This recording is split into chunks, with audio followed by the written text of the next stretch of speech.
going on, YouTube family? Today we're going to be taking a look at the 2023 Acura Integra in base form.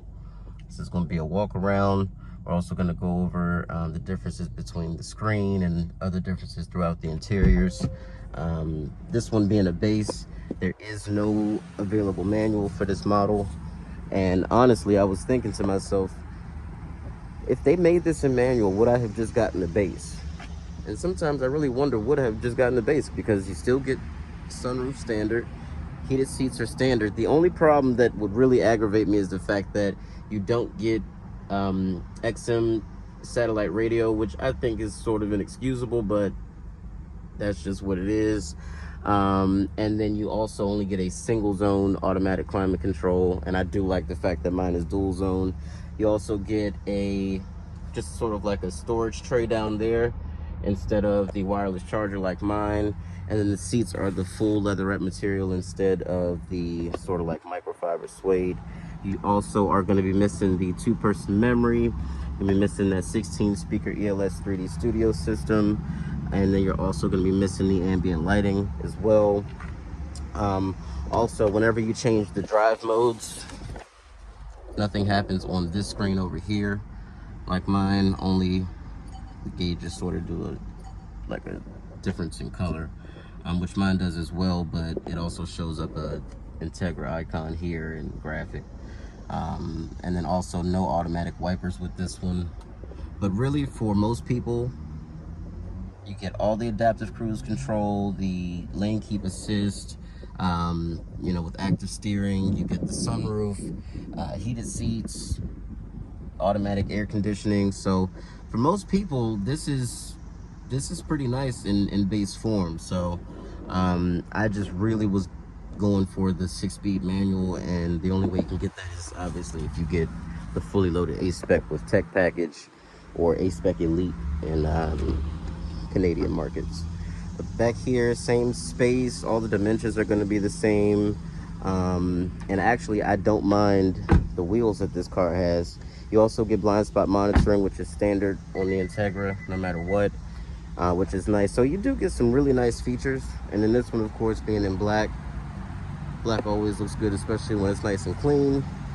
And these wheels, so they gave you Continental tires, which is awesome. I have Continentals on mine as well. These are 215/50 R17s, but because of the design, they actually don't look that small. Like they could pass for 18s from a distance. But very nice sort of like design. I like how it looks, even in base form. Now you do get like matte black, or not matte black, but like a matte plastic finish on everything down here, instead of the gloss like on my car. No turn signal indicators in the mirrors, and then you also get this bright chrome strip here, which also my car does not have. And then no spoiler, no deck lid spoiler on here, but it actually doesn't look too naked without it. Still looks pretty good. Tail lights pretty much the same, and then of course still get that hatchback practicality. So it's nice, and even the automatic still has a nice little slight tone to it. It's definitely not as loud as the manual. I have noticed that, and it doesn't do the burbles and stuff because you're not, you know, letting off the gas the same way driving this vehicle as you are the manual. So doesn't really have the opportunity to sound as good, but still has that nice little burble. And then you have a total price sticker of $32,395. Car does have Apple CarPlay and Android Auto. It's just a wired connection, not wireless like mine. So like I said, and then you still do get a full power adjustment, just no lumbar, which is kind of disappointing. I wish they would just throw that in. I don't really even feel like lumbar is a luxury feature at this point. I feel like it's just something that, you know, should be there.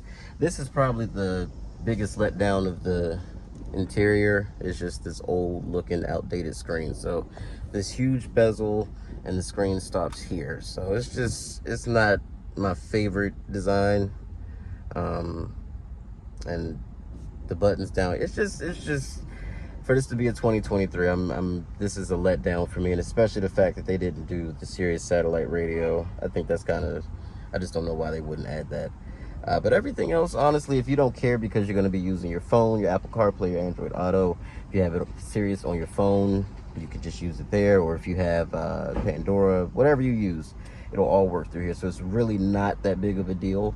But just, it's available in my car, but even in the A-Spec, you don't get Sirius satellite. So it's crazy that you have to get a tech package just to get something like that. But other than that, I think it's a great looking little thing.